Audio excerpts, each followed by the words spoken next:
So, I'm going to talk about my top five favorite books I currently own and have ever read because, well, it feels like I've just started on this booktube journey, so it kind of makes sense to show everyone what I consider the peak books that I have read. Don't get me wrong, there's probably thousands of other just as good, if not better, books out there that I've not yet got to, but hopefully one day I will. These are books that I've read in the past, and I just feel like they hit something in me that just made it impossible for me to put down or not stop thinking about. How many years later since I've read most of these books as well? Like, I think the newest book on here was 2024. Before that, it was back before COVID when I read these books, and these are still hitting just as good as they were back then. So yeah, hopefully you see these books and want to pick them up because of something I've recommended, which would be absolutely fantastic. But we'll see. So I'm sure this is not a surprise to anyone, but I absolutely adore the Skullduggery Pleasant series to the point where it is, in my opinion, no one can say a bad thing about it. Even myself, I just finished the last one, which is meant to be based on some podcast, and I still rate that 4 stars. Yes, it is the worst book I have read in the Skullduggery Pleasant series, but it's still great. It still has that humour, the sarcasm, everything else that you would love from a Skullduggery Pleasant book, such like the magic and all that sort of stuff. And it still has it, and it still brings it out in such a good way that if you're your first time reading the series, which you can do with that book, I'm sure you're going to love it as well. But for me, out of all 16 books I have read in the main part series, not including the 0.5s or 4.5s or anything like that, is The Last Stand of the Dead Men. This book did something to me that just made me never want to bad word mouth. That makes no sense. Bad mouth Skullduggery Pleasant in any sort of way. The amount of twists and turns in this book that it just was almost impossible for me to want to do anything else, even breathe, while wanting to read every word that Derek Landy was putting out in this book. It just, it was just perfect. He did things that most authors are scared to do with their characters, aka kill them off. But it wasn't the ones you'd expect to. It's the ones that you started making that connection to. Like, just you just couldn't put it down. You just wanted to know what's going to happen next. As even though this book is 600 pages, it was fast paced. I finished it in 2 days. This was back in 2015 as well. I've read it numerous times since, and it's still to this day the best book in the series by an absolute mile. Don't get me wrong. Some of the action scenes in some of the other books are just as good, if not better. But it's just the way the characters were written, the way that the story was told, the way everything was in this book was perfect. And I have got a first edition copy of it because I just needed to have the best possible copy of it. It is a little battered here and there, but it is signed.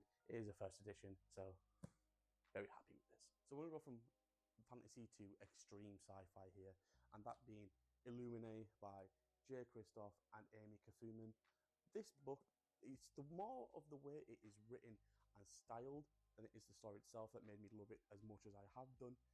I've got to the point where I have a Illuminae tattoo on me because of the way this book was laid out. It was more of an adventure to read it than any other book you'll ever read in your life.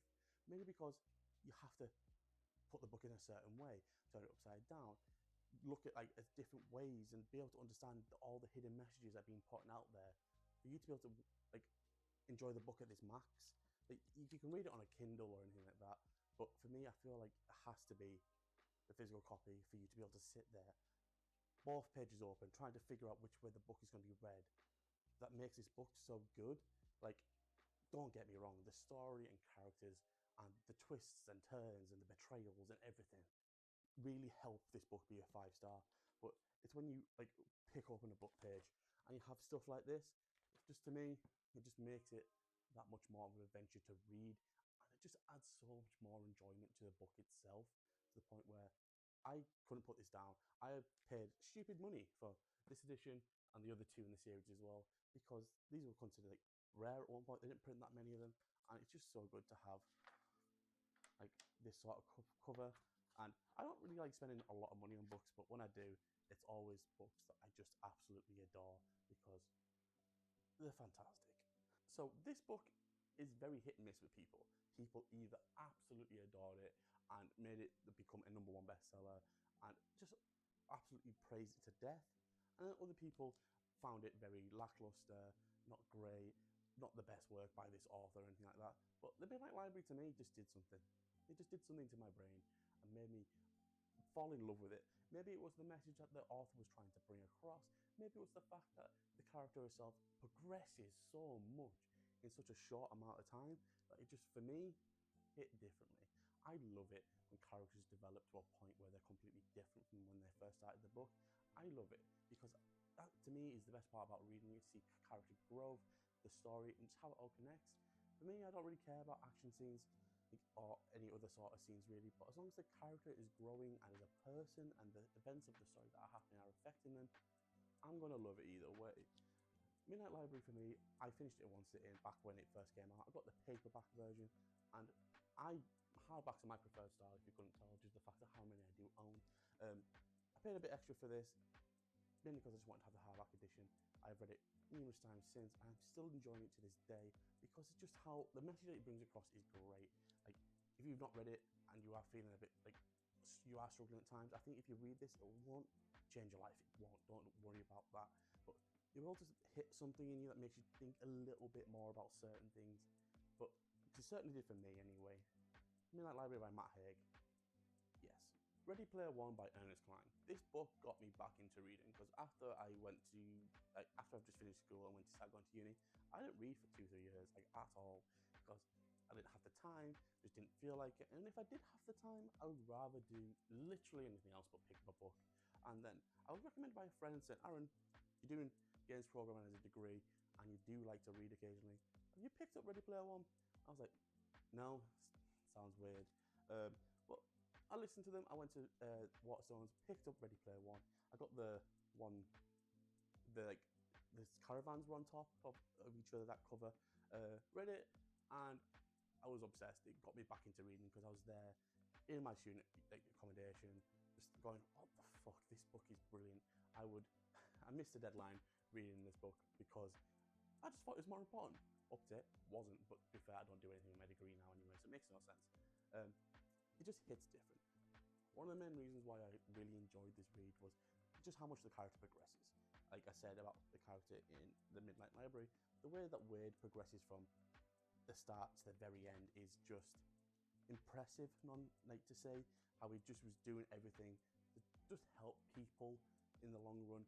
I really, really enjoyed that. He just wanted to keep a place that everyone in the world was able to access it free and be able to live a different life when everything around them was going so wrong. I also loved the gaming aspects, the fact that it brought two of my loves, gaming and reading, into one area and did it so well to the point where you're just like, damn, this author knows what he's doing. And the fact that it somewhat relates to modern society nowadays also kind of helps a little bit, brings it into the present day, the sort of you while you're reading this, trying to escape from modern day society. It has a lot of weird meanings in that sort of way. I understand that a lot of people don't like this book for how certain things are coming across. I completely get that, but for me, it brought me back into reading. It got me doing what I'm doing now, and yeah, I will try and keep it as long as I possibly can. Plus, this cover is amazing. So this book last year was my book of the year by a long way because I read it, I just devoured it. I have recommended it to everyone who I know. So if you want to pick up a book, pick up this one. It just does something different. That book being The Book of Doors. For me, it is borderline perfect. If you're looking for a fantasy book that just focuses on the fantasy and has a bit of like character development and it hits you in the feels in certain areas, pick this up. Obviously the main premise around this thing is that you can have different books, have different powers, and each book comes with its own power and there are different ways it can be worked. And that kind of sees how these people are trying to figure out, oh, so this book focuses on doors. What can I do with doors? And everyone just thinks, oh, you can open it and go to another place. There is different aspects that you're able to do with each book. And to me, the way the author gets this all to work, brilliant. I cannot fault it. And the fact that this guy is the head of NHS in Scotland, yes. That is just made it so much better. This guy who is doing so much for the NHS community in Scotland and then writes this book, bloody brilliant. Like, I can't fault it. The writing is great, the characters are fantastic. If you've not yet picked this up or are looking for a fantasy standalone that you just want to grit your teeth into, read it and just be amazed, then I do recommend The Book of Doors so bloody much. So yeah, give this a go. There were a few honorable mentions I wanted to mention at some point in this video, and for some reason I waited until the very end to do it, but these books to me are still bloody fantastic and almost hit this list, but these 5 books obviously just did something a little bit more. One of them is Paranzi. I currently can't find where I put my copy. It could be anywhere. I might have lent it out. I can't really remember. But Paranzi, beautiful. Another fantasy standalone that I think a lot of people need to pay more attention to and pick up as soon as they can because it is just perfect. Another one being Eragon. The fact this was one of the first fantasies I ever read was just brilliant. And the fact the guy wrote it when he was 16 years old just showed his immense talent, and the way that the whole story played it out from the first book to the 4th book, it was just brilliant. Like, I can't fault it in any sort of way. And the other one being Normal People by Sally Rooney. I absolutely adored the whole character setups in that book. Where I was, like, I rated it 5 stars, and since my reread, I put it down to 4.5, but it's so close to being all like up there with some of my favourite books of all time because of just how it is and how much effects it had on people when it first came out, and it just has so much about it. And a lot of people hadn't seen something like that in quite some time, especially in book form anyway. So I was going to put it on this list, but I just took it off towards the end and put Book of Doors on there because I just thought it was such a better read in my personal opinion. So in the comments below, I want to know about what your favourite books are of all time because I might pick them up and read them at some point because I'm always looking for recommendations, as I don't want this reading journey to end ever because I'm absolutely enjoying it right now and I want to know yours. So just let me know.